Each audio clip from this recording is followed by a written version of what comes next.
Welcome to r/Today I F'd Up, where OP performs surgery on himself at home. Today I F'd up by cutting off a mole in the shower, and it survived. This happened when I was 15. I have moles all over my body, not covered in them, but enough. For some reason, one on my stomach annoyed me the most. It was slightly bigger than the others. Not huge, not suspicious, not, oh god, it's cancer.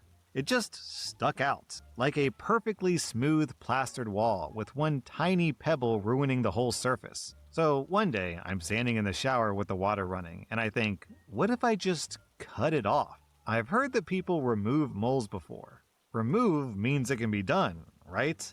Flawless logic. I grabbed scissors, pinched the mole between my fingers, and started cutting it off piece by piece. Not all at once. Carefully. Small cuts. Blood ran, but the shower washed it away. It felt like a budget operating room. Steam, water, scissors, and a surgeon with zero qualifications. I cut off most of the dark part. A little remained, but I thought, good enough. At that time, I didn't even know that you're not supposed to mess with moles, that it's not just skin, that you can actually cause real problems. It healed, and then it grew back. Not exactly the same, but it came back alive. I cut it again, and it basically said, nah, I live here. Enter Act 2 of Genius. A friend had acid for removing warts. I asked, what about moles? And he said, probably. So I didn't just dab the acid. I poured it on my stomach, and on a mole above my lip, and a little on my neck too, because why not go all in? The stomach healed, left a small raised scar. Not dramatic, but permanent. My face, though, that wound took forever to heal. I kept moving my mouth. I'd smile, it cracks open. Skin stretches, it tears. Blood, again, repeats. And guess what? The mole didn't just come back. It spread around the edges, became bigger than before. I literally upgraded my own problem. Yeah, I didn't die, but in my country we say, if you don't know the ford, don't step into the river. Turns out that applies to skin too. Guys, I can't believe I have to give you this piece of advice, but don't perform surgery at home. Today I effed up by intentionally running out of gas on the highway to teach a lesson. My roommate forgets to send me his half of the bills every single month. It's always, oops, my bad, I'll get you Friday. And then Friday becomes next week, and then I'm basically floating $150 to $300 until he feels like remembering. I've tried being chill about it, I've tried reminders, I've tried a shared spreadsheet. Nothing sticks. Anyways, this week he asks if I can drive us to a concert because his car is acting weird. I already know what that means. It means it has an empty tank and a mysterious dashboard light that he's ignoring. I say, sure, but you're covering gas. He says, obviously. We drive 40 minutes, park, have a good time. He buys $60 of merch, but whatever, that's his money, I guess. On the way home, I glance at the fuel gauge, and yeah, I'm lower than I thought. I pull into a gas station and say, hey, can you tap your card? He pats his pockets and laughs. Says he left his wallet at the apartment. I just stare at him. He says, it's fine, you can just do it. I'll send you the money. Here's where I messed up. Instead of just paying and arguing later like a normal person, I decided to teach him a lesson. I say, okay, cool, and I get back on the highway without filling up. He's like, aren't you getting gas? And I'm like, nah, it's fine. It was not fine. About 10 minutes later, my car starts doing that little sputter thing. He's quiet. I'm pretending it's still fine. It is not fine. We roll to a dramatic stop on the shoulder at nearly 11:40 p.m. Now we're stuck on the side of the highway, in the cold, with cars blasting past us. And guess who suddenly remembers that his wallet is, in fact, in his other jacket? We had to call his sister to bring gas.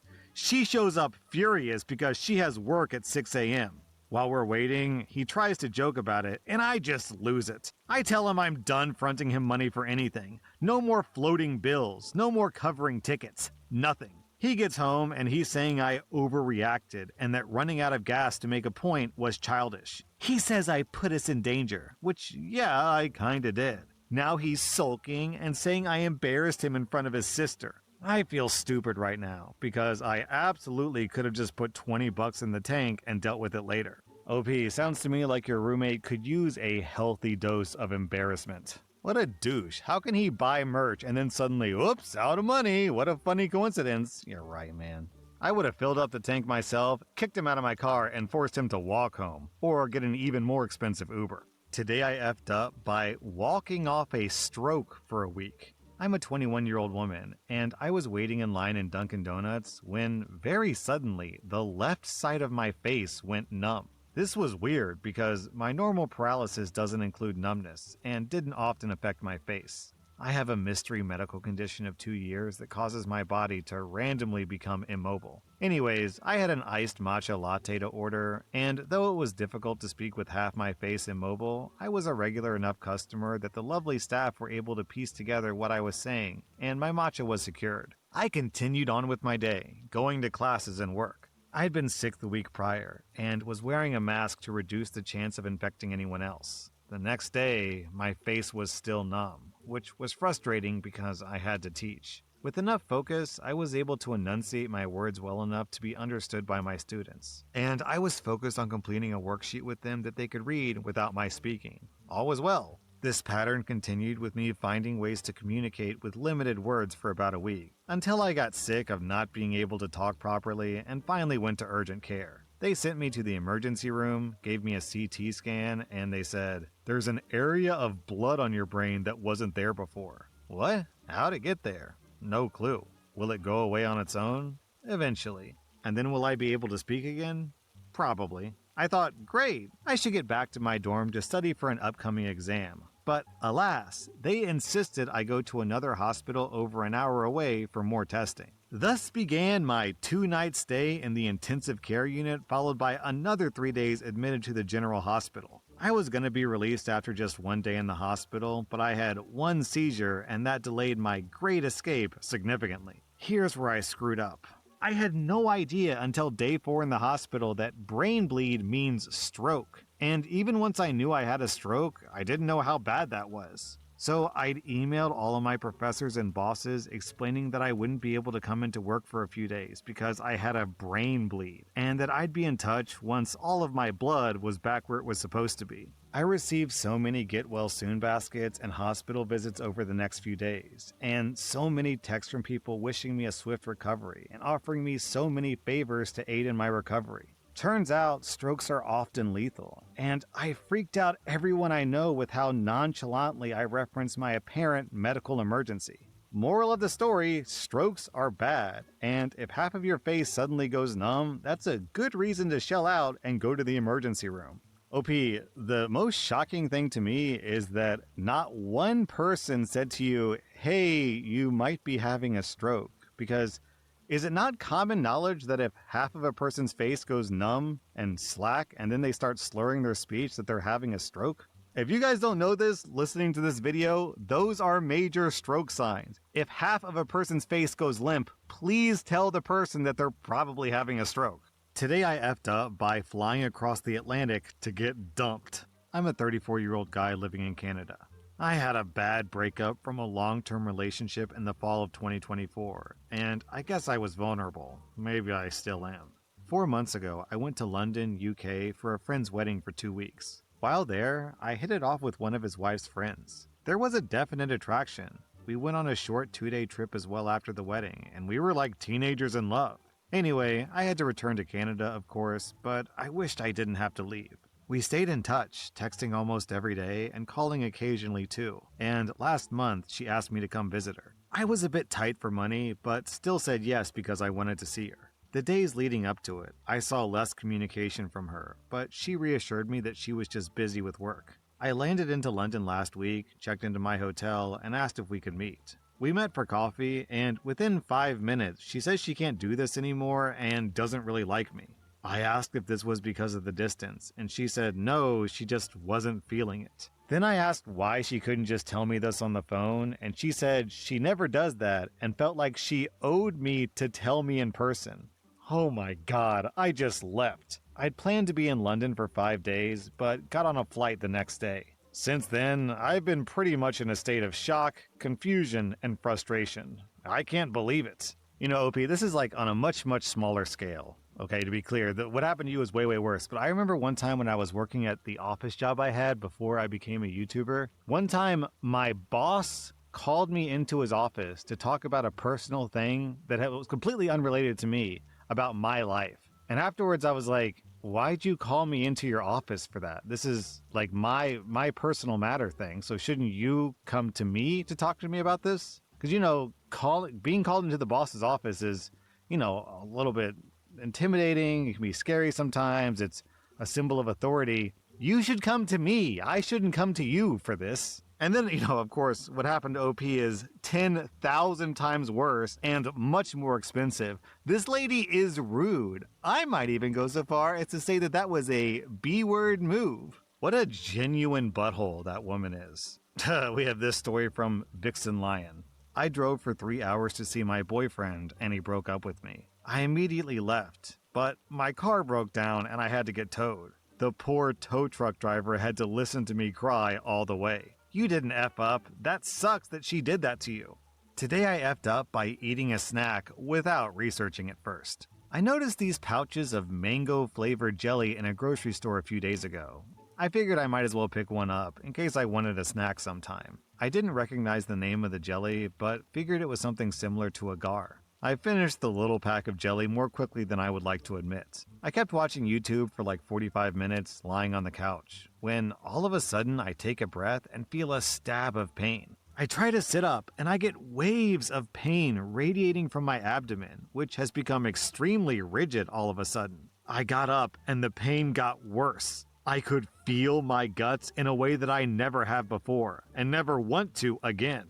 It felt like my stomach was going to explode. I tried to breathe in deep and felt my right lung stop filling, like it was a balloon inflating in a jar. I called my mom because I thought this was the end for me. She told me to take some Tums, which I was already popping by the time I called her. She told me it was going to be alright. I couldn't tell if I believed her or not. I thanked her for her help though. I decided to go on the internet to try to figure out what was going on. I searched up the name of the snack jelly I'd eaten, as it felt like this had to be related to the jelly. It was then that I found out what konjac jelly is, and that it expands in your stomach, which is why some people eat it to make them feel full without eating a meal. Now, the low-calorie marketing on the pouch makes a lot more sense. I ended up finding a heating pad, and I've been sitting in silence with it since. I'm feeling slightly better now, but holy hell, I thought I was done for. I've accepted that I'll be uncomfortable for quite some time. I understand these consequences are the result of my own hubris. And I'll be damn sure to do research on any ingredients I don't recognize before trying new snack foods in the future. Today I effed up by picking up a stray cat 6 years ago and accidentally letting him become my entire emotional support system. 6 years ago, I found a stray cat under a car in a freezing parking lot. I hadn't planned on adopting anything. I was broke, busy, and barely taking care of myself.